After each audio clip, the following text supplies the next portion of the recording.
En el Perú, pues, los puentes no son, digamos, digamos, de mucha longitud, ¿no? De luz libre me refiero, ¿no? Son relativamente cortos o moderadamente, ¿no? Pero no tienen una longitud muy grande. Muchos problemas no hay al respecto, pero lo que sí hay problemas es, como le decía, en la protección, en el deterioro de los puentes. Respecto a los puentes en el Perú, hay dos aspectos muy importantes que ver. Desde el punto de vista de diseño de los puentes nuevos y desde el punto de vista de mantenimiento de los puentes, ¿no? Hay dos partes fundamentales. En el caso de los puentes en el diseño, por ejemplo, el año pasado, hace un año y medio, propuse que todo diseño debe tener una protección. Por ejemplo, las cimentaciones de los puentes, ¿no? Ahora con el efecto del Niño, por ejemplo. Deben tener no solamente capacidad resistente a las cargas, sino también capacidad para poder soportar las erosiones, el socavamiento y las variaciones que pueden haber, digamos, en las condiciones del terreno que están alrededor de la cimentación. Ese es el número uno. Número dos, los estribos de los puentes, por ejemplo, ¿no? Necesitan mucha protección, ¿no? Se ha visto que el año pasado, el último fenómeno del Niño, por ejemplo, se han caído muchos puentes y básicamente es por los pilares y por los estribos de los puentes, ¿no? Ahí hay un detalle. Y lo otro es también preocupante en el caso de mantenimiento.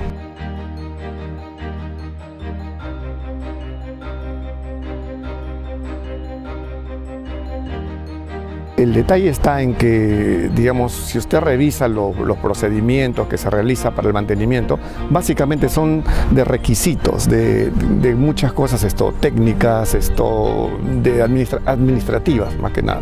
Pero, por ejemplo, nadie se pregunta qué capacidad o cuál es el asentamiento de un puente, de un pilar de un puente, de acá a 20 años. Esa respuesta no la va a encontrar, ¿no? Un estimativo, por ejemplo, ¿no? ¿Cuál es digamos, ¿qué le puedo decir? Las condiciones de suelo en 10 años atrás o 20 años atrás y la actual, ¿no? Debido, pues, a muchos factores. Y así podemos ver, por ejemplo, que los gálibos de los puentes, que es la altura desde el nivel de la superestructura, el nivel inferior,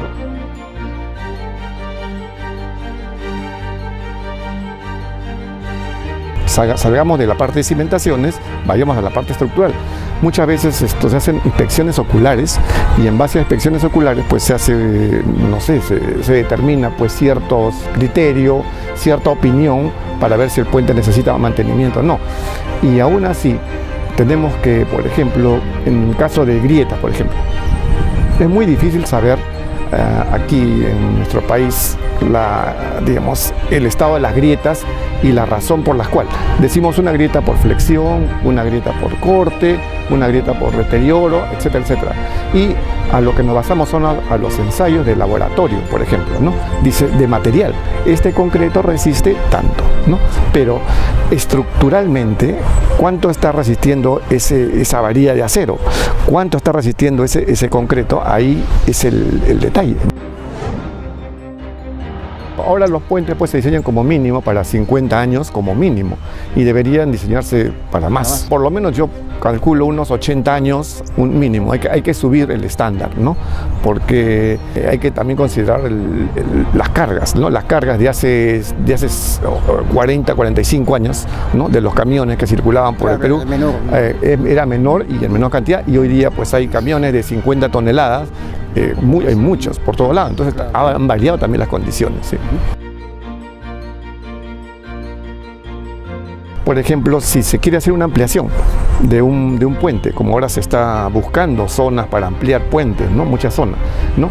Nos preocupamos mucho del espacio, pero descuidamos un poquito la parte de la cimentación de las estructuras aledañas, ¿no? Todas las estructuras vecinas, entre comillas, tienen su cimentación, digamos, diseñada con unas presiones determinadas de suelo. Sin embargo, si usted le agrega ¿qué le puedo decir? Una estructura nueva, un puente o no sé, alguna estructura como le decía, estas condiciones de cimentación varían. Entonces, esa variación realmente muchas veces no la sabemos, ¿no? Es muy difícil, digamos, predecir o darle alguna solución. Entonces, esto amerita pues un programa serio a nivel nacional, ¿no? En conjunto, que todas las entidades que están encargadas al respecto se reúnan y tengan unos lineamientos, ¿no? Básicos. Acá hay muy buenos profesionales, acá en la Facultad de Ingeniería Civil hay gente de mucha experiencia que puede, digamos, aportar mucho al respecto. En mi curso, básicamente me enfoco en las posibles fallas de los puentes, ¿no? Más que en el diseño, que es fundamental también, en la falla, cómo los puentes fallan. Y eso trato de concientizarle a los alumnos para justamente prevenir lo que estamos comentando, ¿no? En cuanto a suelos, en cuanto a cimentación, en cuanto a apoyos, pilares, estribos y el mismo diseño de puentes. Entonces, son aspectos fundamentales, ¿no? Enfocado en las posibles fallas del puente, ¿no? Siempre toda clase con una introducción de cómo va a fallar esta estructura. Entonces, con esa introducción el alumno puede, digamos, captar y más o menos saber de qué se trata, ¿no?